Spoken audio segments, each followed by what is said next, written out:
Espírita ou dos Espíritos, capítulo 4, Pluralidade das Existências, da questão 200 a 206.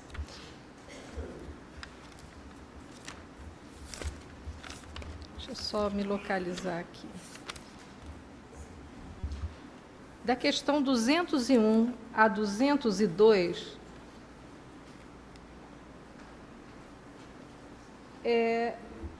o subtítulo é Sexo nos Espíritos. E Kardec pergunta, né, aos espíritos: os espíritos têm sexo? Têm sexos? Quer dizer, ele pergunta assim: tem o sexo masculino, sexo feminino? Como é que é isso? E o que os espíritos respondem para Kardec?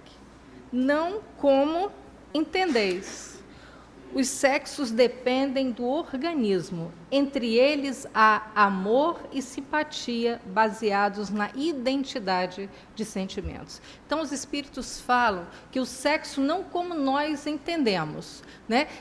O sexo entre eles é amor e simpatia. Quando eu li isso aqui, eu me lembrei do capítulo 45 do livro Nosso Lar, quando Lísias fala para André Luiz que ele iria no campo da música se encontrar com a sua noiva. E André fica assim, noivado aqui no plano espiritual, né? E ele fala que ele vai encontrar-se com a sua noiva, porque eles já estavam traçando planos de retornar à Terra e formarem aqui um lar. Então, o que fazia com que Lísias fosse ao encontro da sua noiva era o amor. Era o sentimento, o desejo de estar com ela em espírito. Porque os espíritos afirmam que no plano espiritual o amor é afeto, é sentimento puro, é desejo de estar junto, de compartilhar da alegria e da beleza de momentos únicos e especiais. Não depende do organismo, porque o espírito foi criado por Deus. O sexo ele é necessário no nosso planeta, na Terra, porque precisa, né, que o planeta seja habitado. Mas a base da sexualidade é o afeto, é a afetividade, é o desejo de estar com o outro, compartilhando a vida, muito mais que o corpo. Então, a resposta da 200. A questão 201, a resposta foi lida aqui e tratada por Emmanuel no livro Vida e Sexo de forma lindíssima. Só para que a gente reforce, né, o que foi dito, eu vou ler novamente a pergunta, vocês lembram, né? Acabamos de ler. O espírito que animou o corpo de um homem pode animar o corpo de uma mulher em uma nova existência? E os espíritos respondem categoricamente, sim. Vai depender de quê? São os mesmos espíritos que animam os homens e as mulheres.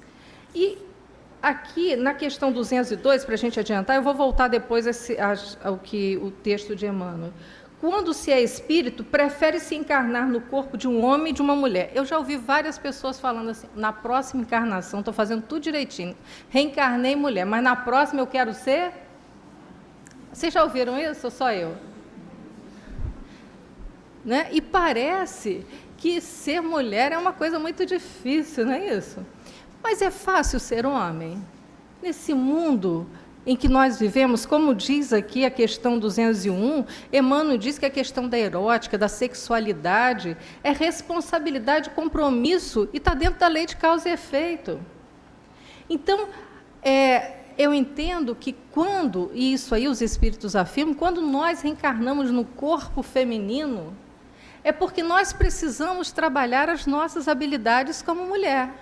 O homem, segundo aí pesquisas da psicologia, até bem antigas, não sei se ainda estão valendo, mas até onde eu li, o homem, ancestralmente, ele é focado, porque na caverna, o que acontecia? O homem saía para fazer o quê?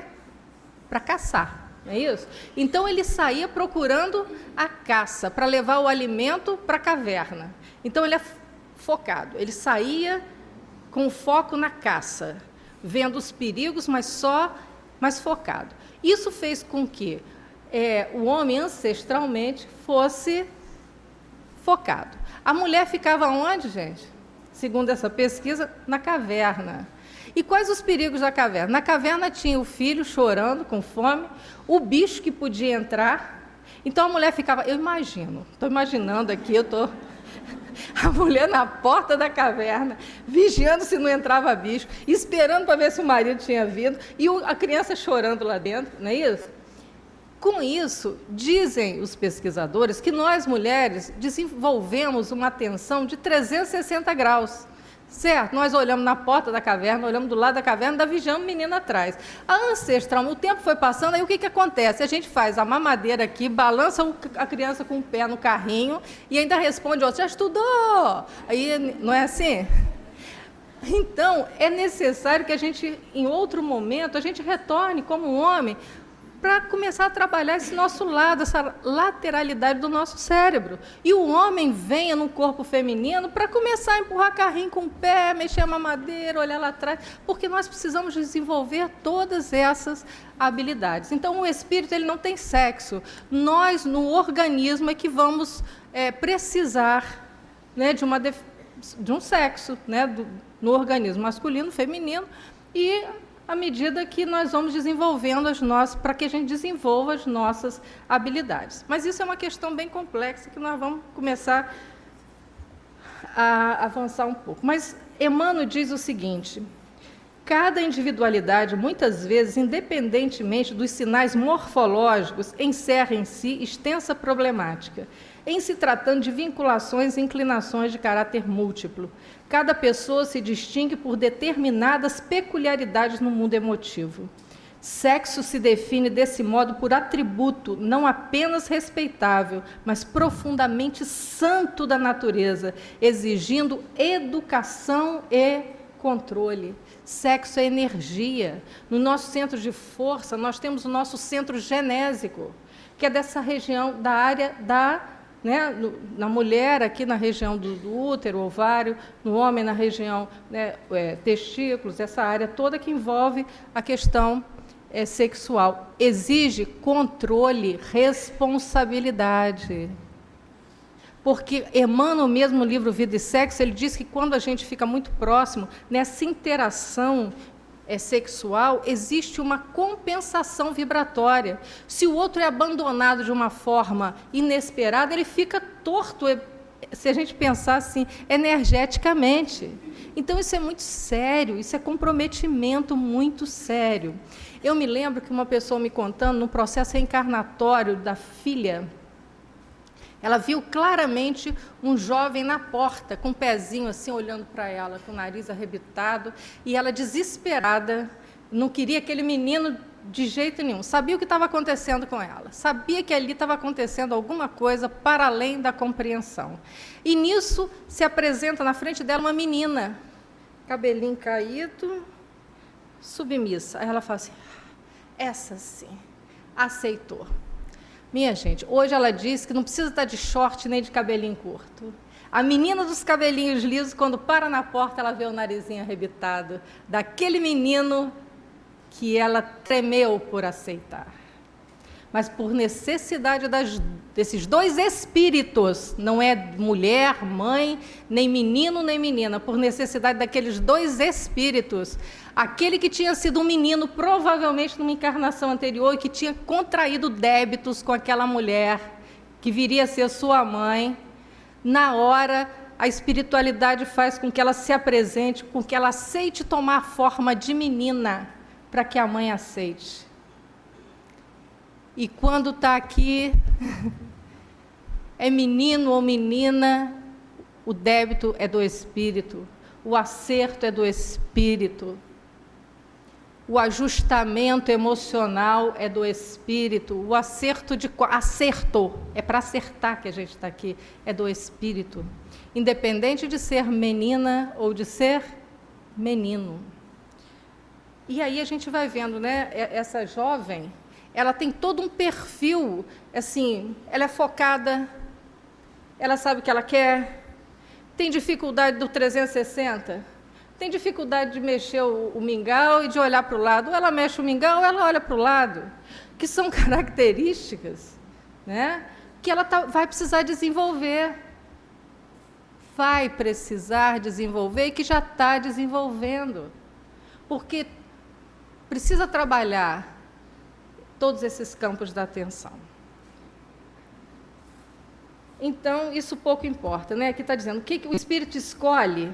Ele escolhe, bom, pode até falar, pode até escolher, mas ele vai reencarnar com o corpo que ele tiver necessidade para evoluir. Questão 202, nós já vimos.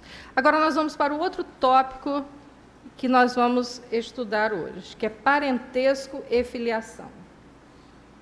Então, aqui, os espíritos têm sexo? Nós já vimos. Na Revista Espírita, porque Kardec, essa Revista Espírita, na verdade, era uma revista de estudos psicológicos, de tratados sociológicos, era uma revista bem ampla. Ela foi editada por Kardec a partir de 1858 e ela existiu até 1869, quando da desencarnação de Kardec. Essa Revista Espírita, ela trata de assuntos, de temas da doutrina, do Livro dos Espíritos, de uma forma muito abrangente, é uma ampliação dessas perguntas, né? Como nós já lemos e o tempo não vai dar, mas Kardec, na Revista Espírita, ele fala sobre essas questões 201 e 202. Então, ele diz aqui, meu óculos não funciona nem para perto, nem para longe, né? Vamos ver se eu de longe eu consigo enxergar melhor. Onde que está menos pior? Aqui está menos pior, mas aí eu saio do microfone. Então, ele diz assim, sofrendo o espírito encarnado a influência do organismo, seu caráter se modifica conforme as circunstâncias e se dobra à necessidade e exigências que lhe impõe esse mesmo organismo. Essa influência não se apaga imediatamente após a destruição do envoltório material, assim como não perde instantaneamente os gostos e os hábitos terrestres. Então, por isso que os espíritos eles se manifestam na última encarnação, muitas vezes na última encarnação, porque eles não perdem imediatamente o gosto, né? Eu me lembro que a primeira vez que eu vi, assim, que eu tive clareza que eu estava vendo um espírito, foi quando eu vi meu avô. E ele estava claro, o olhinho azul, olhando para mim, eu tomei um susto, né, porque muito jovem, e eu falei para minha mãe assim, vi meu avô, mas o estranho é que ele estava de terno marrom e gravata preta. Aí a minha mãe falava assim, mas era assim que ele usava, era um terno marrom com uma gravata preta. Então o espírito, ele mantém, não é logo que ele vai mudando, ele mantém normalmente as impressões da última encarnação. Quer dizer, pode ter sido aquela apresentação para que eu falasse com a minha mãe e a gente tivesse uma confirmação de que realmente eu estava vendo. Mas era de uma forma tão nítida que para mim era tangível. Mas ele se apresentava em espírito conforme a última encarnação. Nós já vimos também, né, espíritos, uma vez assim, nós estávamos numa reunião de passe e no encerramento da reunião eu vi quando um velhinho, eu não sei quem era, mas a cabecinha, assim, ele vinha abraçando todos que estávamos ali em círculo. Quando ele chegou na minha frente, eu tive ímpeto de, em espírito, me ajoelhar, não fisicamente. E ele falou assim, não precisa disso. Quando eu olhei, eu prestei atenção, né, olhando, ele estava com um terno. Gente, eu nunca vi aquele tecido. Também não quero ver, porque parece que é quente a beça, não cabe mais nesse momento. Era um tecido azul marinho, com uma risquinha de giz, mas era um tecido, olha, que não existe hoje em dia. Não tem. Pode até existir, eu acho que eu estou exagerando, mas é difícil de achar. Uma coisa e outra coisa, já meio envelhecido. Não era um tecido novinho, não. Então, como ele se via ainda mantendo, né, aquele terno já meio de um tecido. Então, porque vai aqui, olha, a gente entende o que Kardec fala aqui, porque não é logo depois da desencarnação que perde, né, aquela impressão que tinha. E se manifesta de uma forma como quer ser reconhecido também. Como faz sentido para aquele grupo. Depois nós vamos saber quem era aquele velhinho.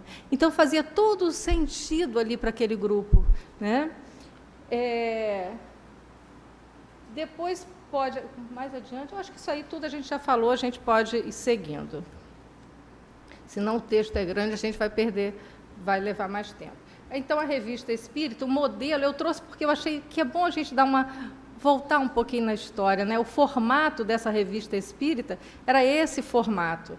E Kardec continua falando, né, que a influência se repercute da vida corporal à vida espiritual. O mesmo se dá quando o espírito passa da vida espiritual para a vida corporal. Numa nova encarnação,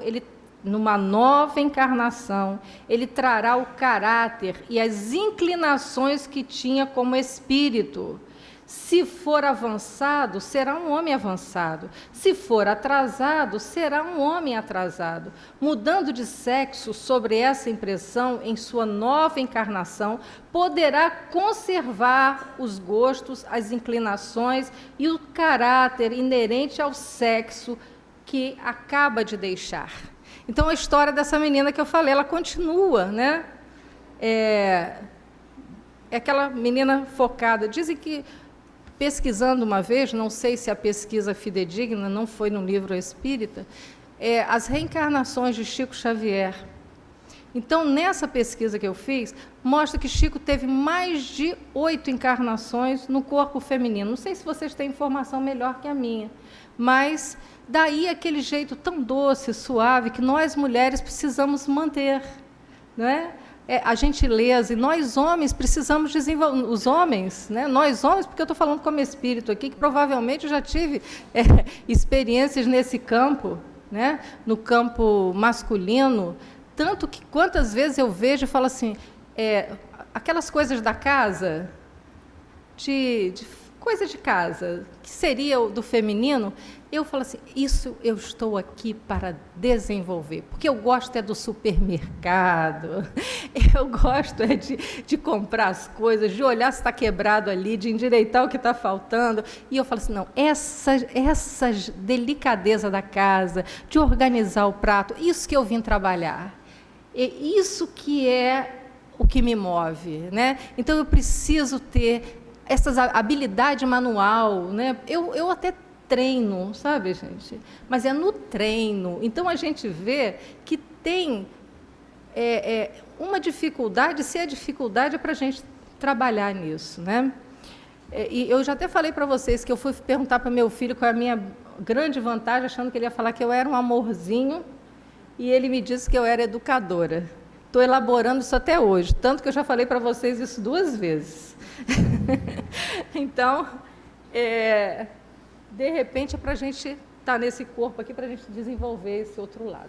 E aqui, não existe, pois, diferença entre o homem e a mulher, senão no organismo material, que se aniquila com a morte do corpo. Mas quanto ao espírito, à alma, ao ser essencial, imperecível, ela não existe, porque não há 2 espécies de alma.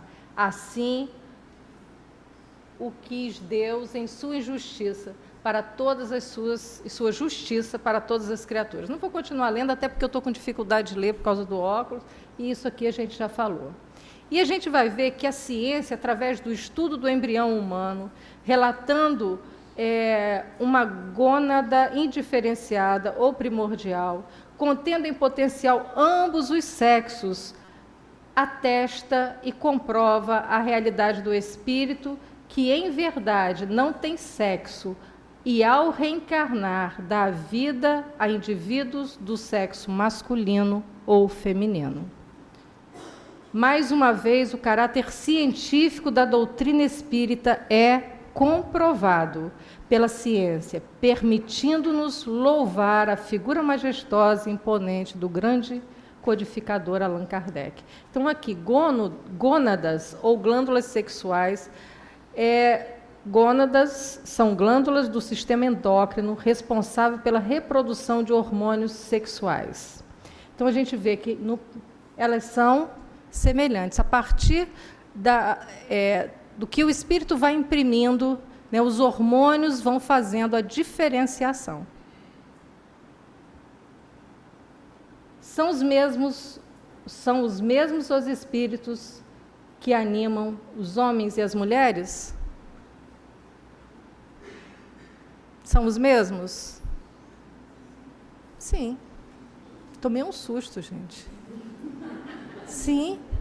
Um momento, assim como a gente precisa passar por todas as classes sociais, ou pobre, rico, né, para a gente trabalhando a necessidade. Tem pessoas que a gente olha, né, tem uma senhora que mora no interior, eu olho para ela, eu vejo a senhora de engenho. Olha, ela é de uma necessidade econômica que vocês não têm noção. Ela usa só a saia, muito impecável.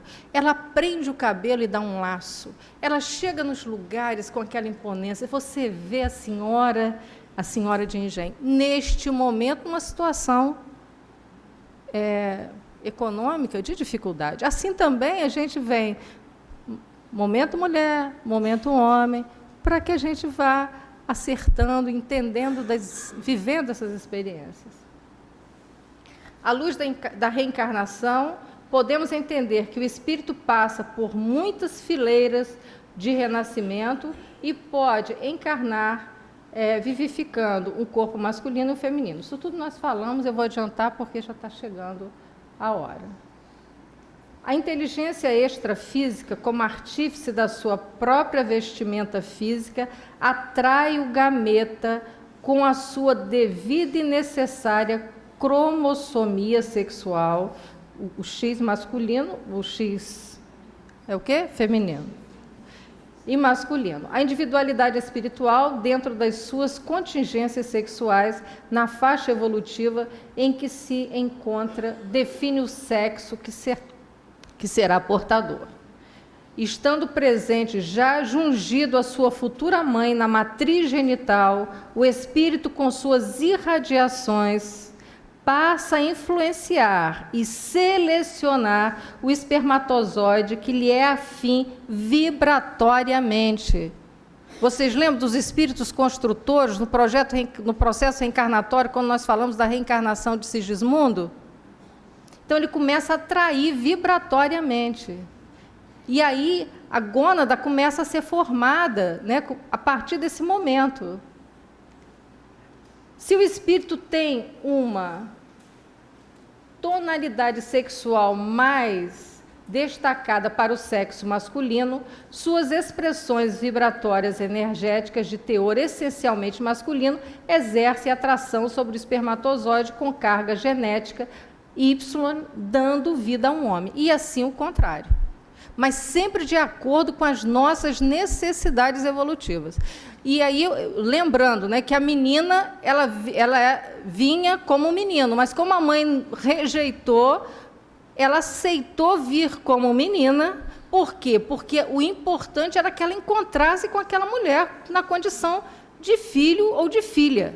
O importante era esse reencontro de espíritos, esse reencontro de almas, para que elas se ajustassem.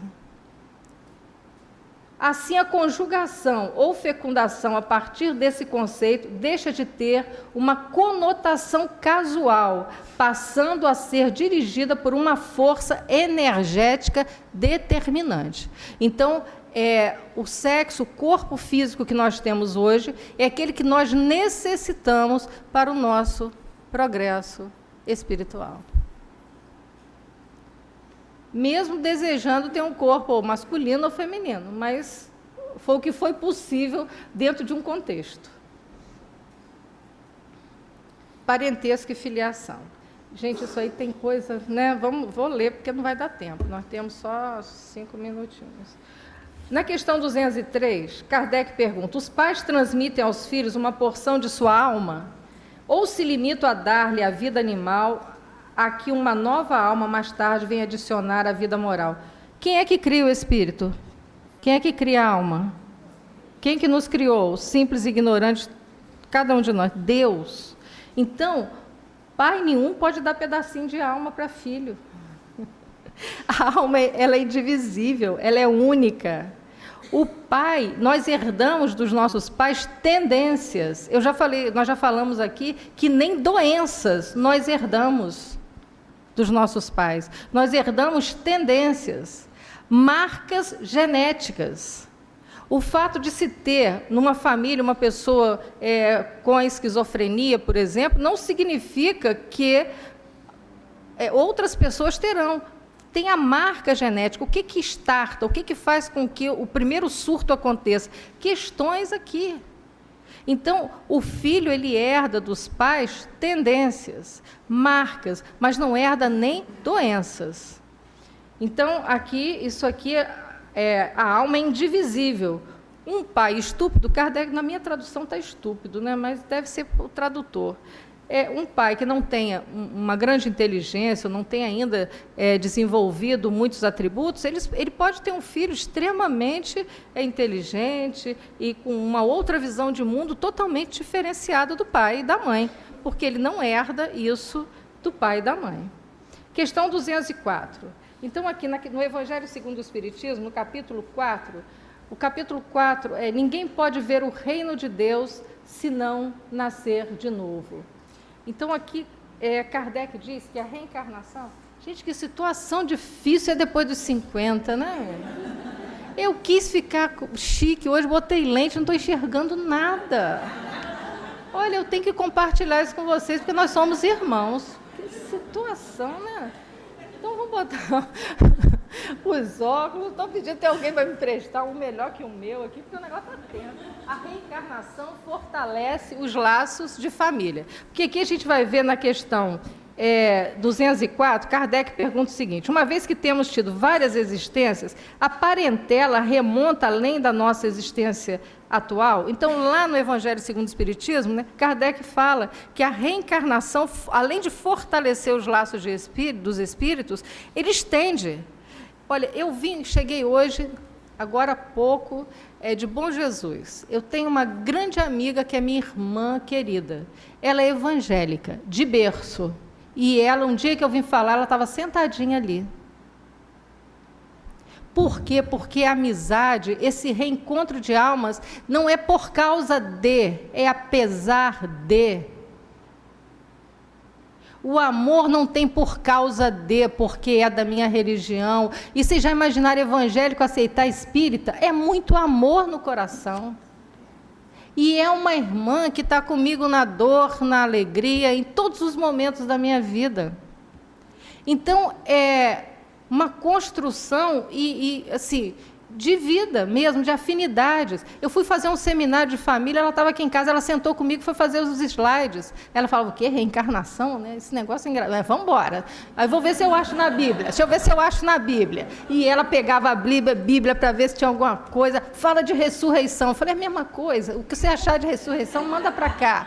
E ela ditava, e ela sentou aqui, acabou de ouvir, eu trouxe, foi uma das vezes que ela teve aqui, já teve mais de uma vez. Eu trouxe a música Um Homem, né? Um certo dia um homem esteve aqui e ela achou a coisa mais linda. Manda para mim, mal sabia ela quem é o autor da letra, né?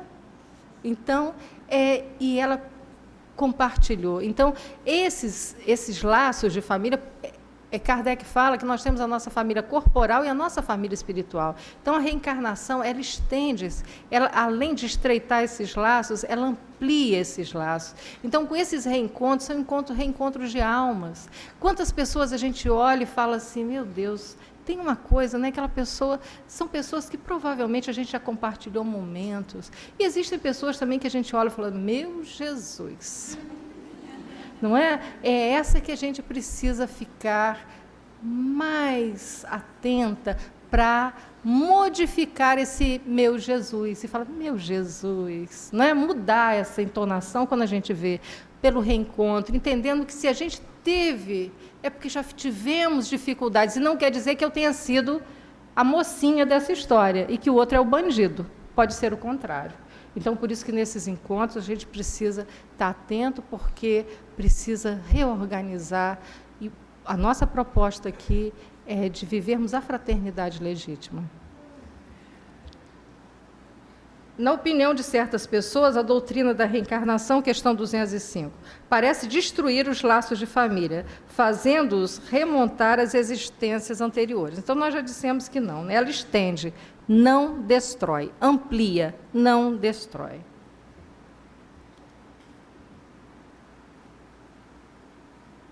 Ainda teve parentesco e afinidade, não vai dar para ler, sabe, gente? Agora, linhas morfológicas dos desencarnados. Aqui está no livro Evolução em Dois Mundos. Vocês também, se vocês quiserem ler no Missionários da Luz, capítulo 12, também fala desse processo reencarnatório, a preparação do corpo, se masculino ou feminino. A que diretrizes obedecem as entidades desencarnadas para se apresentarem morfologicamente? As linhas morfológicas das entidades, está no livro Evolução em Dois Mundos. Eu acho que é o capítulo 24, se eu não me engano. As linhas morfológicas das entidades desencarnadas no conjunto social a que se integram são comumente aquelas que trouxeram do mundo a evoluírem, contudo, constantemente para melhor apresentação, toda vez que esse conjunto social se demore em esfera de sentimentos elevados. Então, a gente vem, nós trazemos as nossas características, mas com o propósito de melhorar, de aperfeiçoar, de nos ajustar. E Kardec fala na questão 206 com relação ao cultos ancestrais, que era comum naquela época, mas, na verdade, o que a gente precisa entender aqui é que nós precisamos realmente valorizar a nossa família, entender que conhecer a história dos nossos familiares é uma forma da gente manter a nossa identidade, mas também de nós observarmos aquilo que a gente precisa avançar, né? Tem família que tem características e que a gente fala, por que eu estou nesse grupo? Então, e a gente começar a perceber também, conhecer um pouco mais da gente, mas entendendo que nós devemos respeitar, não cultuar, como ele diz aqui, mas valorizar aquilo que nós temos, aqueles familiares próximos. E eu me lembro que a minha madrinha era uma pessoa assim que era um referencial, né? Ela era a matriarca. Então, como era interessante a gente observar aquela pessoa que estava sempre com o cabelinho arrumado, que fazia o crochê o dia inteiro, que todas as vezes que você chegava, ela estava assim, nos recebia de braços abertos. Cultuar os nossos ancestrais é ver esse carinho, perceber aquilo que a gente recebeu, perceber o que a gente não recebeu também para fazer diferente. Então, ir à casa da minha madrinha era assim, um momento de delicadeza, era um momento de receber um abraço, de encantamento, porque a gente sempre a encontrava com dois pentes no cabelo, e sempre encontrava, assim, ela usava um avental, então quando chegava a visita, parecia que tinha até um ritual, ela soltava o avental e estava toda bonitinha. Então, isso é manter a identidade, criar registros da nossa família, é olhar e falar assim, gente, que bom, eu também quero ser assim. Isso é uma forma de cultuar os nossos ancestrais.